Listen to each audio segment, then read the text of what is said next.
तुम्हारे साथ हैं। छत्रपति शिवाजी महाराज की जय। हिंदू सम्राट छत्रपति सन्माननीय बाळासाहेब ठाकरे जय हो।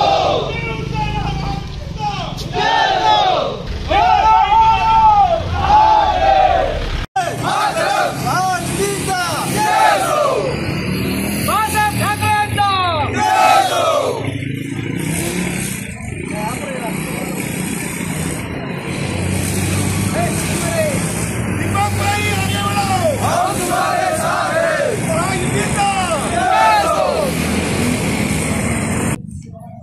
गेल्या अनेक दिवसापासून आपण जर पाहिलं तर शिवसेना असेल, भाजप असेल, राष्ट्रवादी काँग्रेस पक्ष असेल, आरपीआय असेल, महायुतीच्या जिल्ह्यामधल्या मतदारसंघामधल्या सर्व जे प्रमुख पदाधिकारी आहेत, मग ते जिल्हाध्यक्ष असतील, प्रत्येक पक्षाचा काम करणारा कार्यकर्ता असेल, सर्वांनी या मतदारसंघामध्ये दीपकबाईंना प्रचंड मताने निवडून आणायचं असा निश्चय केलेला आहे।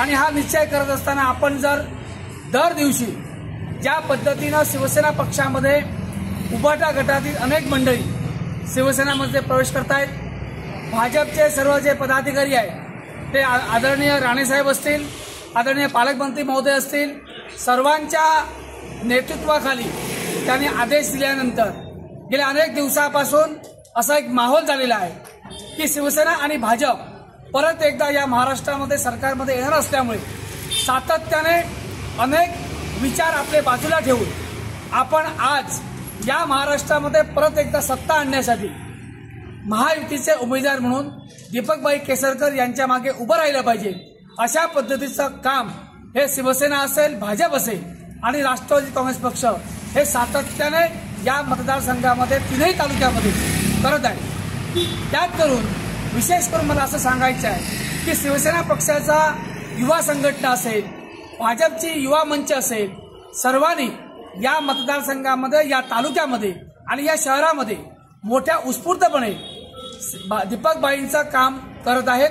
आणि हे काम करत असताना निस्वार्थपणे दीपकबाई मोठ्या मताधिक्याने निवडून आले पाहिजेत याच्यासाठी घरोघर जाऊन प्रचार करतायत। सातत्याने युवकांचे आपण मेळावे घेतोय आणि आज परत एकदा युवा सेना आणि या ठिकाणी शिवसेनाचे आमचं युवा मंच, भाजपचा युवा मंच आहे, जॉईंटली अशी एक प्रचार फेरी आम्ही या वेगवेगळ्या शहरामध्ये काढली आणि त्याला सुद्धा उत्स्फूर्त असा पाठिंबा मिळाला।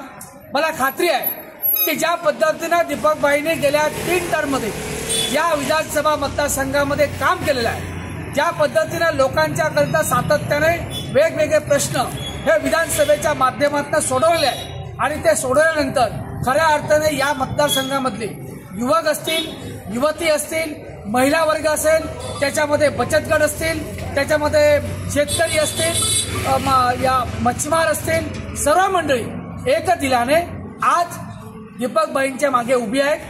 पक्षविरहित सुद्धा जी कोणत्याही पक्षामध्ये काम करत नाही, परंतु दीपकबाईंसारखा सुसंस्कृत मनुष्य गेले अनेक वर्ष या मतदारसंघामध्ये ज्या पद्धतीने काम करतायत त्या कामावर प्रभावित होऊन सातत्याने आमच्या प्रत्येक गोष्टीमध्ये या ठिकाणी सामील होतात आणि खऱ्या अर्थाने दीपकबाईंना शुभेच्छा देतात।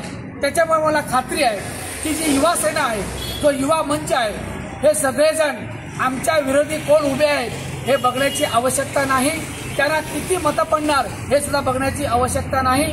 आम्हा सर्वांना खात्री आहे की ज्या पद्धतीनं आम्ही एकजुटीने या ठिकाणी मतदारसंघामध्ये काम करतोय, वेंगुर्ला तालुक्यामध्ये काम करतोय, या कामाच्या माध्यमातून, ज्या युतीच्या माध्यमातून सर्वांनी एक होऊन दीपकबाईंना सुमारे 50,000 मतांनी निवडून आणण्याचा निश्चय हा महायुतीच्या प्रत्येक कार्यकर्त्याने, प्रत्येक पदाधिकाऱ्याने केलेला आहे आणि त्याच्यामध्ये आम्ही यशस्वी होणार याची आम्हाला खात्री आहे। सर्व पदाधिकारी जे आपले वेंगुर्ला तालुक्यासाठी काम करत आहेत सर्वांनी आपल्या केसरकर साहेबांसाठी जास्तीत जास्त मतं मिळावी यासाठी सगळ्या पूर्ण वेंगुर्ला तालुक्यातून, प्रत्येक गावातून किंवा बुथवरतून भरपूर काम करून त्यांना जास्तीत जास्त मतदान मिळावे यासाठी प्रयत्न चालू आहे।